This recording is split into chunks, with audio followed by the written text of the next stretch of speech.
आज Doubtnut app download करें। Doubtnut पर अपने सभी गणित, रसायन विज्ञान, भौतिक विज्ञान और जीव विज्ञान के डाउट्स का करो सफाया। बस प्रश्न की फोटो खींचो, एक ही प्रश्न को क्रॉप करो और तुरंत वीडियो सोल्यूशन पाओ। अभी डाउनलोड करें। इस प्रश्न में हमें दिया हुआ है कि निम्नलिखित में से कौन सा कथन सत्य है। ठीक है, यहाँ से हमें पहला ऑप्शन दिया हुआ है किरचॉफ का नियम प्रत्यावर्ती धारा एवं दिष्ट धारा दोनों पर समान रूप से लागू नहीं होता है। ठीक है, दूसरा बिंदु हमें दिया हुआ कि अर्धचालकों के लिए प्रतिरोध ताप गुणांक का मान धनात्मक होता है।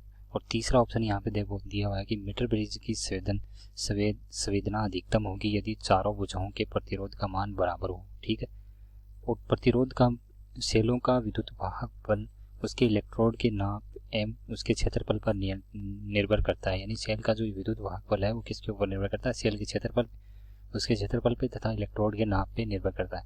ये हम यहाँ पे चार ऑप्शन दे रखे हैं और चार ऑप्शनों में हमें बताना कि कौन कौन सा ऑप्शन सही है या गलत है। ठीक है, इसके लिए पहले अगर देखें तो पहला ऑप्शन हमारा क्या है, किरचॉफ का नियम प्रत्यावर्ती धारा तथा दिष्ट धारा दोनों को समान रूप से लागू नहीं होता। तो यहाँ पे अगर बात करें तो किरचॉफ का जो प्रथम नियम है वो क्या है, वो धारा का नियम है। यानी अगर देखें उसमें क्या है, आने वाली धारा तथा जाने वाली धारा दोनों का क्या योग, बीजगणित योग क्या होता है, शून्य होता है। जैसे मैंने देखा कि इसमें आई धारा आई यहाँ से, ठीक है, और तो यहाँ से अगर इसमें जाएगी तो वो कितनी भी जाएगी, यहाँ से जितनी धारा आई है उतनी ही धारा यहाँ से इसमें वापस जाएगी। तो ये हमारा क्या है, किरचॉफ का नियम।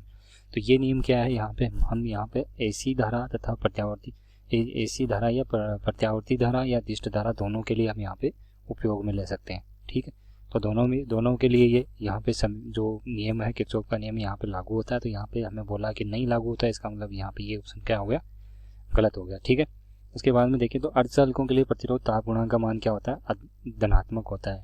तो यहाँ पे ये ऑप्शन भी क्या हो जाता है, हमारा गलत हो जाए, क्योंकि अगर ताप गुणांक धनात्मक होगा इसका मतलब क्या है, ताप बढ़ाने पे अर्धचालकों का जो प्रतिरोध का मान है वो क्या होगा, प्रतिरोध का मान बढ़ जाएगा। जबकि जो भी अर्धचालकों के लिए क्या है, प्रतिरोध का मान बढ़ना चाहिए, लेकिन ये यहाँ पे रियलिटी में होता नहीं है कि अर्धचालकों के लिए अगर देखें तो ताप बढ़ाते हैं तो प्रतिरोध का मान क्या हो जाता है, यहाँ पे कम हो जाता है। ठीक है, क्योंकि अगर जैसे यहाँ पे ताप बढ़ाएंगे तो जो मुक्त इलेक्ट्रॉन होंगे वो यहाँ पे चालकता बैंड में चले जाएंगे, जिससे इसकी चालकता बढ़ जाएगी और प्रतिरोध का मान क्या हो जाएगा, कम हो जाएगा। इसका मतलब दूसरा ऑप्शन भी हमारा क्या हो गया, यहाँ पे गलत हो गया। अब तीसरे ऑप्शन की बात करें तो मीटर ब्रिज की संवेदना अधिकतम होगी यदि उसके चारों भुजाओं का प्रतिरोध का मान बराबर होगा। तो ये ऑप्शन हमारा क्या हो जाएगा, यहाँ से सही हो जाएगा। क्योंकि अगर देखें तो हमारे पास मान लो कोई इस तरह से क्या है, ये मीटर ब्रिज है। ठीक है, तो इसका जो अगर मीटर ब्रिज है, यहाँ से जो प्रतिरोध हमने इस तरह से चार प्रतिरोध लगाए हैं।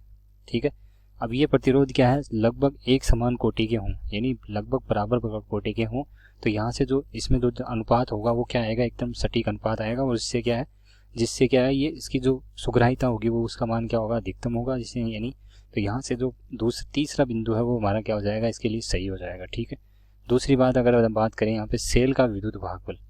ठीक है, तो सेल का विद्युत वाहक बल उसके इलेक्ट्रोड के नाप एवं क्षेत्रफल पर निर्भर करता है। तो यहाँ से अगर देखें तो सेल, कोई भी सेल है, जैसे मान लो इस तरह से कोई सेल है हमारे पास ये, ठीक है, तो सेल का विद्युत वाहक बल यानी इसके द्वारा जो यहाँ पे जो इसके सिरों पे जो वोल्टता होगी, यहाँ पे इसका जो अंदर जो विद्युत वाहक बल होगा उसके क्या है, प्लेटों के क्षेत्रफल पर निर्भर करेगा तथा इलेक्ट्रोड का लंबाई क्या है, उसमें कौन सा विलियन है, उसके विलियन की सांद्रता पर निर्भर करेगा। तो यहाँ से ये हमारा ऑप्शन फोर्थ ऑप्शन भी क्या हो जाएगा, इसके लिए सही हो जाएगा। ठीक है, तो इसका मतलब इसका ऑप्शन क्या हो जाएगा, यहाँ से तीसरा और चौथा हो जाएगा। तो यहाँ पे अगर देखें तो इसके लिए पहले ऑप्शन में क्या है, उपरोक्त में से कोई नहीं। दूसरा ऑप्शन हमें दे रखा है सेकेंड और थर्ड, तो ये भी गलत हो जाएगा। तीसरा ऑप्शन हमें दे रखा है थर्ड और फोर्थ, जो कि डी यहाँ पे गलत लिखा हुआ है। इसका मतलब यहाँ पे ऑप्शन हमारा कौन सा हो जाएगा, इसके लिए थर्ड ऑप्शन। ठीक है, तो इस तरह से हम यहाँ पे इस प्रश्न को हल कर सकते हैं। ठीक, कक्षा 6 से 12वीं से लेकर नीट, IIT, JEE वो एडवांस के लेवल तक 1 करोड़ से ज्यादा छात्रों का भरोसा।